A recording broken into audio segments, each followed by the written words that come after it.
ए जी, कहाँ जाता नहीं? जाता नहीं माँ कही अगोरे। वीडियो को कट मत कीजिएगा, आगे पहले देखिए, उसके बाद हम बात करते हैं। काहे आज तो हर व्रत नहीं खे। का बात करता रू? व्रत नहीं खे लेकिन हमार व्रत बा।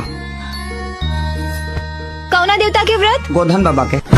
इस वीडियो में आप देख रहे होंगे और सुन रहे होंगे कि इस लड़की ने खेसारी लाल यादव का एक मूवी का क्लिप का, काजल राघवानी और खेसारी लाल यादव का फिल्म था, उसी में के डायलॉग है और उसी को गजब तरीके से एक्टिंग की है। आपको शायद विश्वास नहीं होगा, लेकिन देख सकते हैं कि एरो का जो एरो वाला नीचे आइकन जो दिख रहा है वो ट्रेंड कर रहा है। जी हाँ, ये चिन्हने का तरीका है कि ये वीडियो ट्रेंड कर रहा है। आगे आप तो देख ही सकते हैं कि कितने सारे वीडियो मिलियन में, लाख में, कितना एक वीडियो तो 5 मिलियन जो क्लिप डाला गया है वो चल गया है। तो आप देख रहे होंगे कि गाने तो छोड़िए, स्टेज शो का बोला हुआ एक डायलॉग तो छोड़िए, एक मूवी का छोटा क्लिप भी लोग नहीं छोड़ रहे हैं। खास करके रील क्रिएटर गजब जल्द वायरल करते रहे हैं। बात करें इस लड़की का, तो लड़की ने भी बहुत मेहनत किया है, अच्छा एक्टिंग किया है, काजल राघवानी से कम एक्टिंग नहीं लग रहा है। तो और फिलहाल मैंने खेसारी लाल यादव का ऐसे न जाने कितने सारे वीडियो दिखाए हैं, अगर आपने नहीं देखा है तो जाकर देख सकते हैं। बहुत सारे ऐसे वीडियो है जो ट्रेंड कर रहे हैं। देख रहे हैं कि बहुत लोग रील पे हिट करवाने के लिए पैसा दे दे कर वीडियो बनाते हैं, ताकि ज्यादा लोग रील क्रिएटर वीडियो बनाए, हमारा वीडियो ट्रेंडिंग में जाए, ताकि यूट्यूब पर भी लोग सुने। ये सब करने के बाद भी ट्रेंडिंग में नहीं जाता है, नहीं ज्यादा रील वीडियो बनता है। लेकिन खेसारी लाल यादव के गाने तो छोड़िए, एक छोटा क्लिप पर भी वायरल हो जा रहा है, ट्रेंड कर रहा है। इसमें तो आपको पता होगा कि एक का फायदा नहीं है, दोनों का फायदा है। एक तो खेसारी लाल यादव काफी पॉपुलैरिटी और ज्यादा बढ़ रहा है, वहीं रील क्रिएटर भी बनाकर वीडियो हिट हो जा रहा है और पैसा कमाना चालू हो जा रहा है। यहाँ आज के समय में आप एक छोटा रील क्रिएटर को छोटा मोटा मत समझिए, क्योंकि वो लोग भी महीने में कम पैसा नहीं कमा रहे हैं। आपको क्या कहना है और ये सब वीडियो देखकर कैसा लग रहा है, नीचे कमेंट में बताना ना भूले। वीडियो को लाइक करें, चैनल को सब्सक्राइब करके अभी आप जुड़ जाइए।